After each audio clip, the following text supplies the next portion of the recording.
Welcome to our homeostasis and osmoregulation, and we successfully finished osmoregulation, and now today we are going to talk about thermoregulation.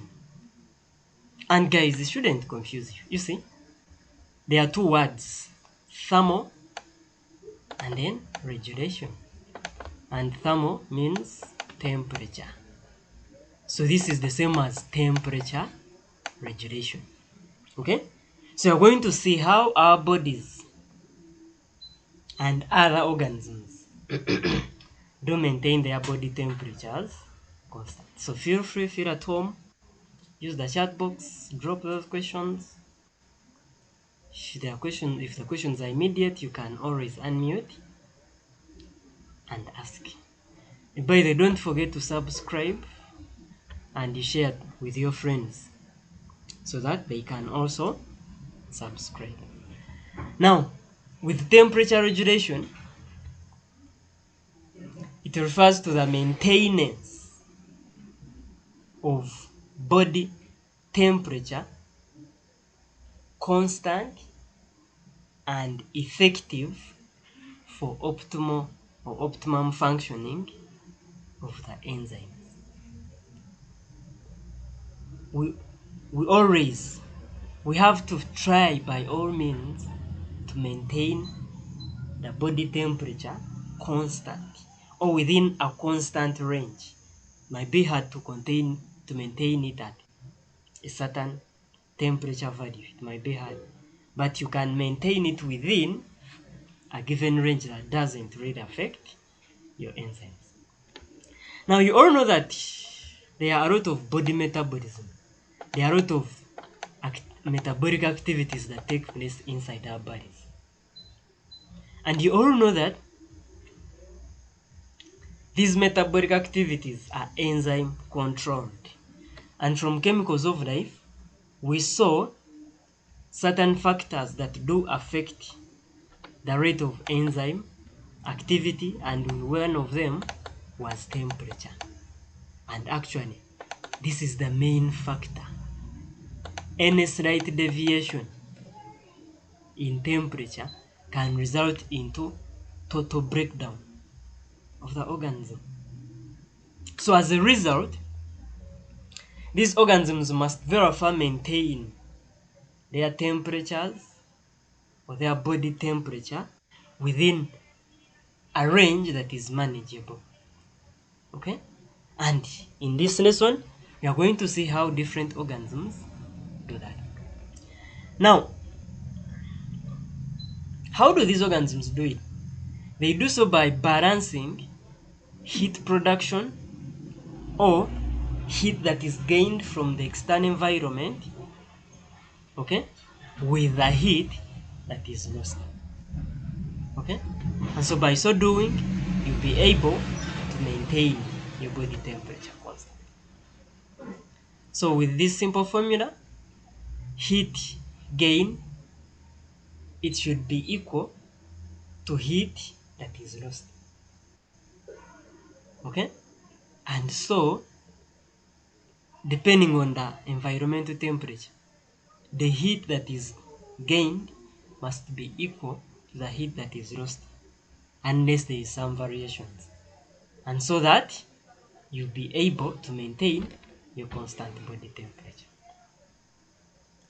And like we've said, the external environment, the temperature of the surrounding, together with the metabolic activity of the organism, the state of activity of that organism, it will determine this dynamic. It will determine this. Okay? And this will shift. This principle is going to shift basing on the environmental temperature and the state of metabolic activity of that organism. So that's basically what temperature regulation is about. So organisms, they gain or lose heat to or from their environment in order to maintain their body temperatures constant. And there are different So, ways by sir, which, yes? Yeah, it's okay, it's okay. That's enough. That's okay. So, in order to maintain our body temperatures constant, or our body temperature within a constant range, organisms lose or gain heat to the surrounding or from the surrounding. And like we said, based on that dynamic, together with the heat that is produced internally, it will determine how these organisms are going to respond. Now, organisms, they lose or gain heat by the following processes. Are they processes? Ways? I think ways. Number one, there is conduction. Conduction. And now this is the heat that is absorbed when the two bodies are in contact. You have body A and body A is in contact with body B. This is A, this is B. Now when the two bodies are in contact, and maybe one body is at relatively high or higher temperature than the other, maybe A is at high temperature than B, then by conduction, heat will be absorbed by body B from body A. So likewise, organisms can also absorb or lose heat by conduction, basing on the ground the organism is in direct contact with. For example, you can have a glimpse at this cow. It is stepped on the ground. The feet are directly on the ground. Similarly, when you sit in a given chair, at times you sit when it's too hot or when it's too cold. Okay? So in that process, there will be some exchange of heat by conduction. So heat by conduction, when two bodies are in direct contact and they do exchange heat. Then another way by which organisms lose or gain heat is by convection. Now here, convection refers to how heat can travel through air, or the process by which heat travels through air or water or liquid. You know, the water molecules together with air molecules, they are always in constant random zigzag motion. Okay? Now, as these molecules or particles, maybe this is particle A and it is at this position, if this particle absorbs the heat, its kinetic energy obviously will increase and the particle will shift from position A to position B. Now in the process, it will be able to transfer heat from this position to this position. And so that process is known as convection. Okay? So likewise, organisms can lose heat by convection. For example, when you're sweating, organisms do sweat. Okay? Organisms do. You're breathing out. As you're breathing out, heat is lost. Okay? So all that is convection. Similarly, you can also absorb heat by convection. For example, when you're inhaling in and you inhale in hot air, okay, you'll be absorbing heat from the surrounding by which process? By convection. So, this is another way or another mechanism by which organisms lose heat. These are simple things. Then another way is by evaporation.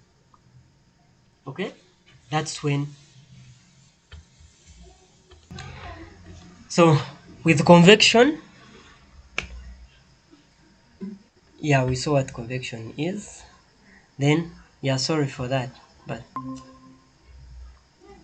I had to do something and yeah, it was on my neck. So, but yeah, we are back. Now with evaporation, here, when you're, similarly, when you're breathing out, okay, there is some water vapor, okay, that is roasting. Similarly, when you're sweating, you still lose heat by evaporation. And we shall see all this. Then with radiation, here it is means by which heat moves through a vacuum. And so here organisms can also lose heat by radiation.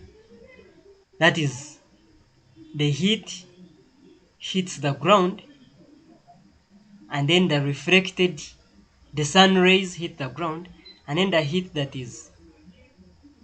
is reflected off the ground is the one that is absorbed by our bodies, okay, by radiation, or similarly from any other surfaces, okay, by it is absorbed by radiation. So these are the four ways by which heat can be absorbed or lost from our bodies. But mainly in endotherms, or most mammals and birds, they do produce their heat internally. Much of the heat is produced internally, okay, by respiration or as a byproduct of metabolism, respiration, and it's that heat that is absorbed, okay, to maintain their body temperature constant or roast, okay, to the surrounding. And so by that, the organisms will be able to regulate or maintain their body temperatures constant. And let's look at the concept of core body temperature versus the temperature of the skin, the temperature of the peripheral organs, integuments, and stuff like that. Now, the core body temperature is the temperature of the tissues that are underlying or beneath the skin. And usually we consider 2.5 centimeters beneath the skin, or under the armpits, or sometimes they take the rectum, hmm? the rectal temperature. It can also make some good core temperature. Now, the core temperature, it varies. Sorry, it doesn't vary. It is usually maintained constant. But the temperature of the extremities, the integuments, that one varies with the environmental temperature. But this one, it must be maintained constant. Okay? You can have a glimpse, you can have a look at these two guys. You can see that the feet, the temperature, it is varying from here, extremely cold, the ears, extremely cold, but as you go up, 31, 34, and 37. Okay? Even for this guy, you can see it is varying. So the core is the temperature that is underneath the skin, and it must be maintained constant. Actually, it is the one that is constant. Okay? But the other structures, it keeps varying. That's why when you go to the hospital, you have malaria and they want to take your temperature, they cannot measure any other structure. They can't just put the thermometer on your skin surface anywhere. But there are some specific parts that they will measure to determine your body temperature. Maybe they will put under the armpits, maybe they will put under the tongue, okay? Or if the doctor is serious, he or she will put in your rectum to determine the rectal temperature, okay? So those three, in fact, they are relatively constant and they are maintained constant to ensure normal functioning of the organs. But the rest, the skin temperature, the skin, it is exposed. It has that direct contact with the environmental temperature. So the moment the environment changes, or the environmental temperature changes, then what do you expect? The skin temperature is going to change. If right now I put you in the sauna, and the sauna is maintained maybe at 5 degrees Celsius, okay? And I measure your skin temperature and the core temperature, I'll find that the skin temperature is going to be so down that if I measure the fingers, they will be too cold, around 18. But the core, it will be 37 or 36.5. So why? So think about why and how this is achieved. And then I increase from 5 to 40 to 42. I increase the sauna and I measure the skin temperature. You find that the skin temperature is around 40, but the core is around 37.5. It is maintained within that range. So think about why and how is this really achieved. Okay? So if you try to answer that, then you'll be good. And we shall do graphs and see this kind of relationship.